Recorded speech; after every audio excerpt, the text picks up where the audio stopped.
Bueno, anteriormente ya repasamos los conceptos de campo escalar, campo vectorial y también repasando los conceptos de continuidad, de regiones abiertas y todo esto, pudimos definir lo que es el campo tensorial suave, ¿verdad? Y bueno, ya una vez teniendo pues nuestro concepto del campo tensorial suave, C infinito diferenciable y así, entonces uno ya puede empezar a tomar derivadas, ¿no? Dentro de lo que es un campo tensorial suave. Y bueno, constantemente cuando uno estudia tensores, siempre está regresando constantemente a conceptos tanto de cálculo vectorial como de álgebra lineal. Esto más que nada para poder afianzar esto nuevo con algo que ya conocemos y pues darnos cuenta que a final de cuentas es lo mismo, solo que de manera más general. ¿Ok? Y bueno, dicho esto, regresando, insisto, al cálculo vectorial, nosotros definíamos el gradiente de un campo escalar, la forma más fácil, de una, vamos a decir una función, ya sabemos, una función que toma elementos de Rn, los lleva a R, como un campo vectorial. Y bueno, definíamos, si esta función, les digo, es elementos de Rn y los lleva a R, eh, definíamos como un campo vectorial al gradiente de f, donde tenemos la función que nos lleva de Rn a R. Entonces el campo vectorial del gradiente de f va a ser, como decirlo, una aplicación o un mapeo que nos lleva elementos de Rn a elementos de Rm. ¿Ok? Entonces, es esto en esencia, esto es lo que es el gradiente, un mapeo que toma elementos de Rn, perdón, y los lleva a otro espacio Rm, donde f es esta función de acá, un mapeo de Rn a R, ¿ok? Donde este elemento gradiente de f se va a expresar como un vector fila de derivadas parciales de la función respecto a cada una de sus coordenadas o de sus componentes. En este caso, pues hablamos de Rn, entonces van a ser coordenadas x1, x2, x3, tal, hasta xn. Entonces, así sería derivada parcial de f respecto a x1, derivada parcial de f respecto a x2, de f respecto a x3 y así hasta f respecto a xn. ¿Ok? Esto siempre y cuando pues la función sea de Rn a R. Si la función f es vectorial, es decir, toma elementos de un espacio Rn y los lleva a otro, digamos, por decir algo, Rl, es decir, que sea una función de varias variables, pues, entonces, de ser así, el gradiente se va a generalizar a la matriz jacobiana, que esta matriz ya la vimos por ahí de la sección 2.6. Arribita les debe de aparecer la tarjetita para que vayan a verlo si llegaron aquí de pura casualidad. Pero bueno, llegamos a la matriz jacobiana, ¿ok? Y bueno, la idea es generalizar el gradiente. O sea, ya tenemos que el gradiente para funciones vectoriales, para funciones escalares, perfecto. Pero ahora buscamos que sea para campos tensoriales, ¿ok? Entonces vamos a definir lo que es el campo tensorial T, con sus componentes alfas hasta alfa L y beta hasta beta M de R, vector posición, donde pues aquí lo digo, vector posición es dado por sus componentes x1, x2 hasta xn. Aquí el vector es lo puse transpuesto porque en sí debería ser un vector columna. Lo puse transpuesto porque ya se me estaba acabando la hoja, pero es un vector columna, un radio vector, ¿ok? Vector posición columna. Bueno, entonces definimos nosotros el gradiente de un campo tensorial de esta manera de aquí, ¿ok? Uh-huh. Esta primera notación me hace ruido porque se puede confundir con otro concepto, con otro objeto. Pero bueno, el nabla de mu, t y sus componentes alfa 1, alfa L, beta 1, beta M, en función de la posición, ¿ok? Y bueno, también puede simplemente, o sea, no es una definición como tal, es simplemente una anotación que en vez de este de aquí de la izquierda también podemos denotarlo de esta manera. Entonces, si se dan cuenta, esta mu representa respecto a qué índice, no índice, hacia las coordenadas con las que se está derivando, ¿ok? Yo en lo personal prefiero usar la forma de la derecha, esta de aquí donde aparece el símbolo de la parcial. Prefiero esa porque es más directo visualmente, ¿no? O sea, si yo tengo parcial de mu, esto quiere decir que estoy haciendo la parcial de x mu, ¿ok? Y esto es básicamente lo que quiere decir el nabla de mu, ¿verdad? Entonces, digo, son solo cuestión de gustos, notación. Muchos libros usan la del centro. Yo en lo personal prefiero la que está aquí en la derecha. Bueno, así tal cual es como se escribe el gradiente de un campo tensorial. Y esta definición del gradiente del campo tensorial respeta las mismas reglas que conocemos nosotros de cálculo vectorial. Es decir, cuando nosotros aplicamos el gradiente a un campo vectorial, presenta unas reglas, ¿no? Unas reglas que coinciden con las reglas de derivación. En este caso es lo mismo. Entonces, espérame. Dejen subrayo esto porque pues sí hay que tenerlo en cuenta. Y bueno, ok. Las reglas para el gradiente de campos vectoriales son estas de aquí, que son las mismas que las reglas de derivación. Si queremos el gradiente de la suma o resta de dos tensores, entonces pues tenemos que hacer el gradiente, sumar los gradientes de los tensores, ¿ok? Gradiente de t más menos gradiente de f. Luego, si queremos sacarle el gradiente a un producto de tensores, lo que hay que hacer es hacer la regla del producto o la regla de Leibniz, como le quieran llamar.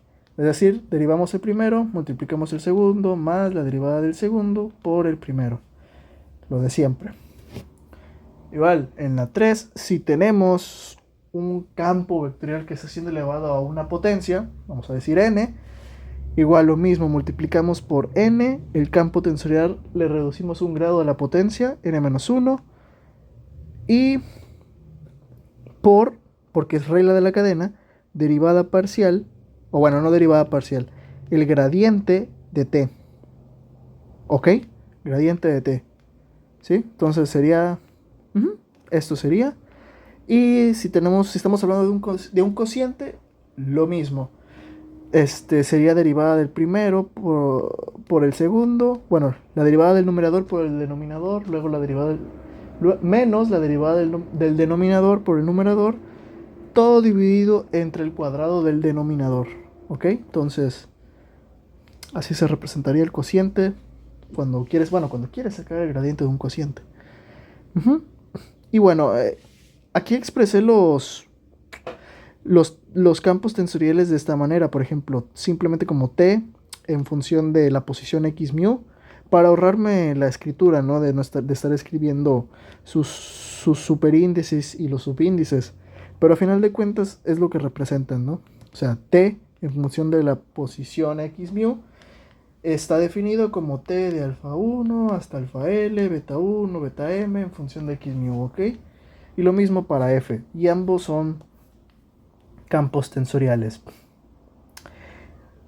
Y bueno, a ver, aquí es un ejemplo que voy a explicar así rápido.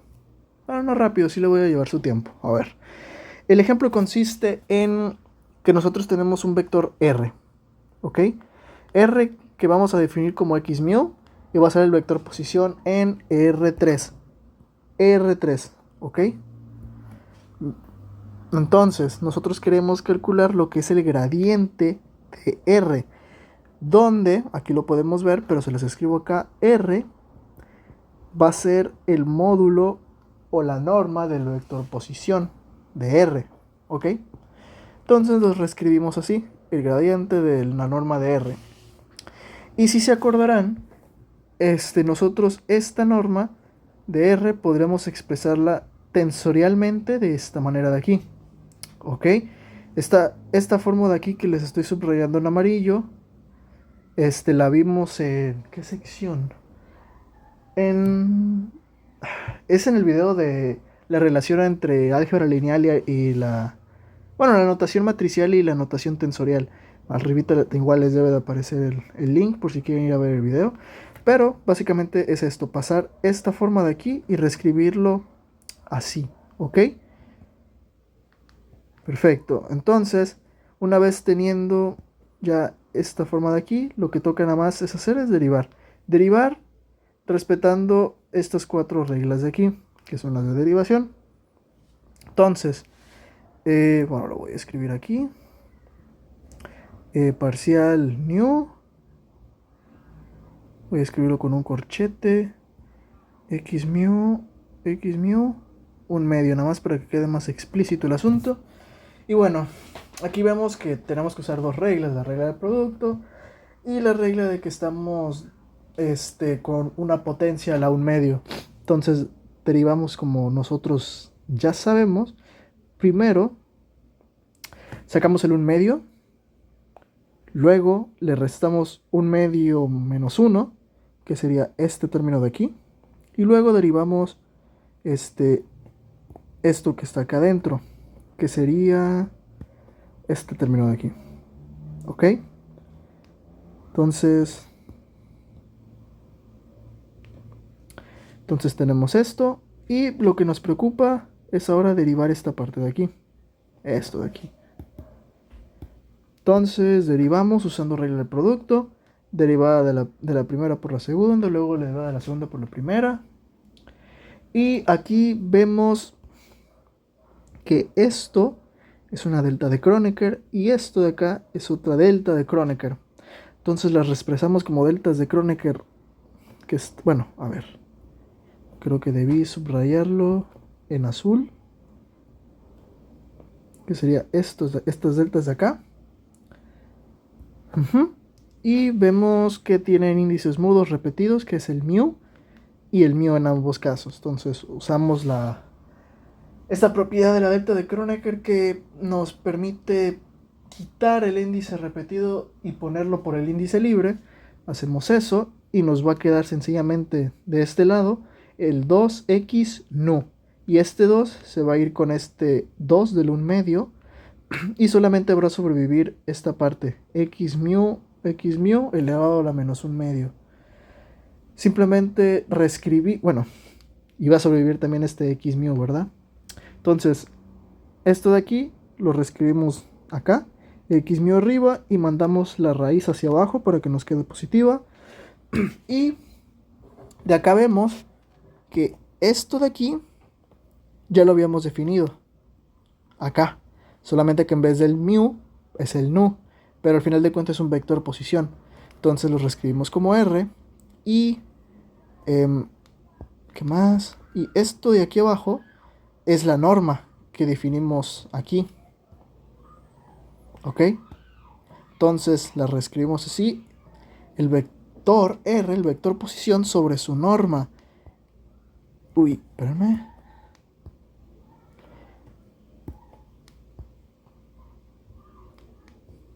Y eso es algo que nosotros ya conocemos.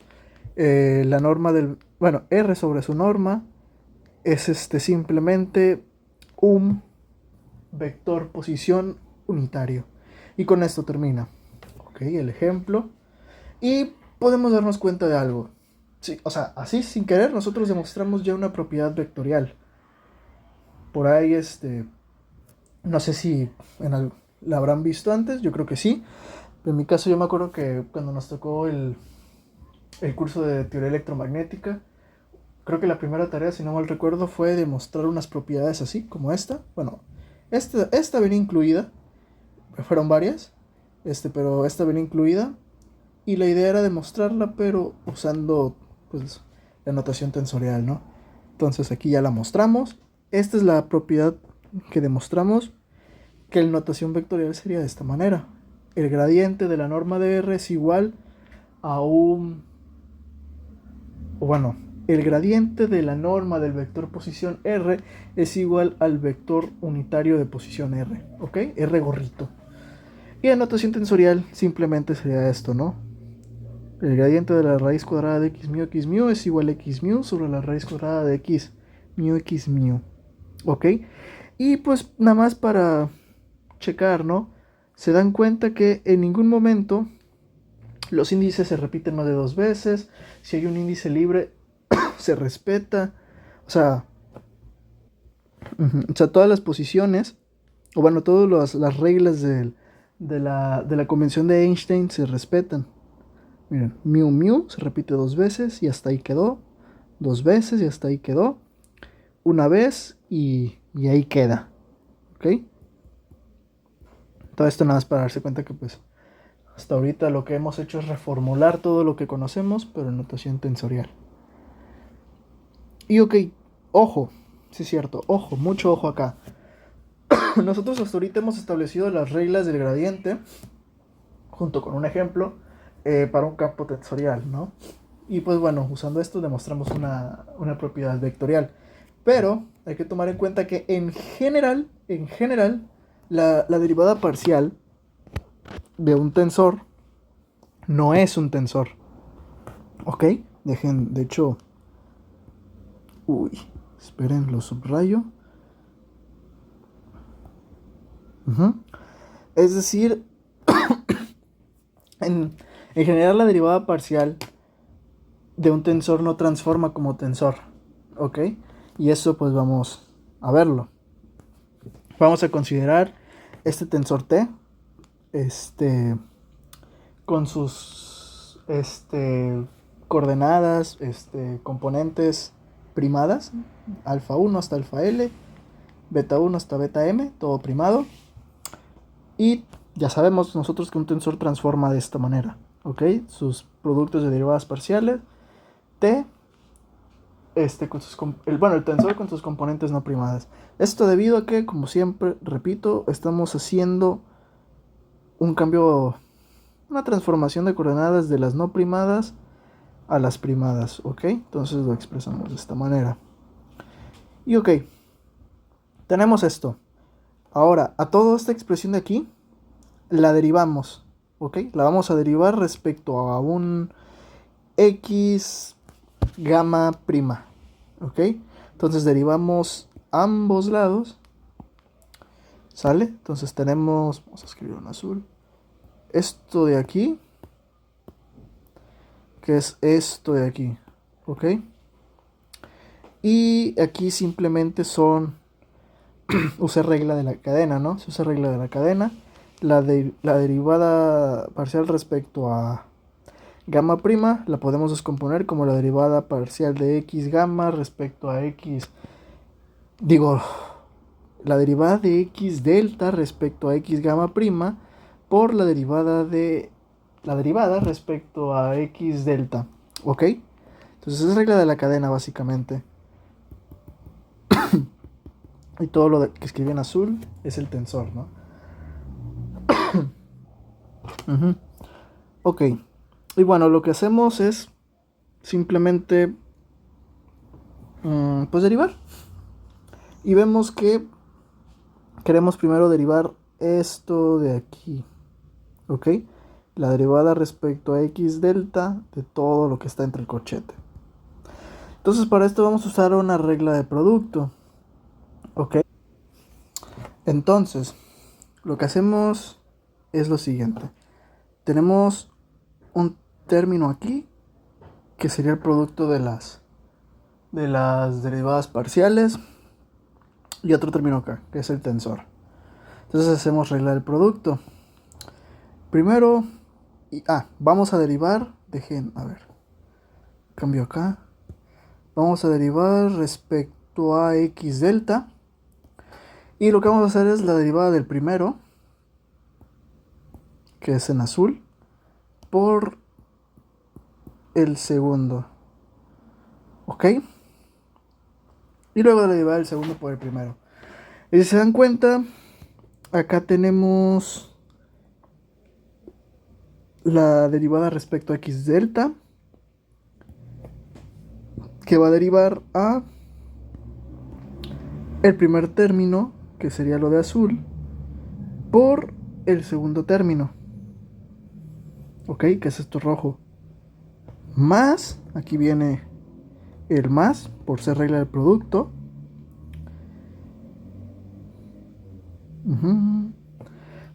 Ok, más la derivada de delta, bueno, respecto a x delta, que aquí está, la derivada de el segundo, que aquí está el segundo,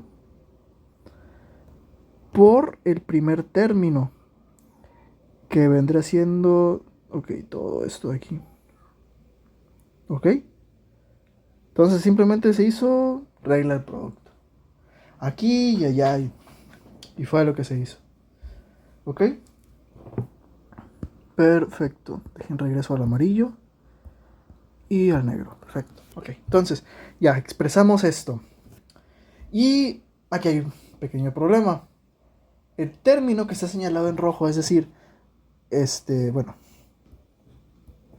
este de aquí que les estoy señalando, todo esto de aquí, es lo que arruina la ley de transformación, ¿ok? Porque si se dan cuenta, si no estuviese todo esto de aquí, nos quedaría simplemente esto de acá y esto de acá. Y esa sí correspondería a la ley de transformación. Es decir, ahí sí estaría transformando como tensor. Esperen. ¿Por qué? Porque si se dan cuenta, lo que tengo señalado ahorita, déjenlo, lo quito, a ver. Lo que tengo señalado en azul, que es este y este, transforman como tensor porque a final de cuentas, fíjense bien, tengo la derivada parcial de un tensor primado igual a el producto de todas las derivadas parciales por la derivada parcial del tensor sin primar. ¿Ok? Entonces ahí sí estaría transformando la derivada parcial como tensor. Pero este término que está en la segunda fila es el que lo arruina, el que está señalado en rojo. Entonces con esto nos estamos dando cuenta que las derivadas parciales de orden superior de tensores no transforman como tensor y por ende no son tensores. Y de aquí esta parte de que la derivada parcial de un tensor no es un tensor. No las de orden superior. Solamente bajo las transformaciones de coordenadas lineales, los términos de orden superior, en este caso, estos de aquí, se van a anular, perdón. ¿Ok? Y entonces la regla de transformación pues se cumple. ¿Sale? A ver. Ajá. Solo si se cumple, si la transformación de coordenada es lineal. Si no lo es, van a aparecer estos términos de aquí de las segundas derivadas, terceras, lo que sea, y ahí se va a quebrar. Y bueno, si nosotros quisiésemos considerar las derivadas parciales de orden superior, lo que tendremos que hacer es extender un poquito más o tener una nueva noción de lo que es la derivada. Y esta noción o este concepto se le llama derivada covariante. Y ya con esto nosotros podríamos decir que las derivadas parciales, en general, incluso las de orden superior, son tensores. ¿Ok? Entonces, cuidado con eso. No, las derivadas parciales, en general, no transforman como tensor. Solamente si están bajo transformaciones de coordenadas lineales. ¿Ok? Si no me creen, hagan esta cuenta, se van a dar cuenta por qué. ¿Ok?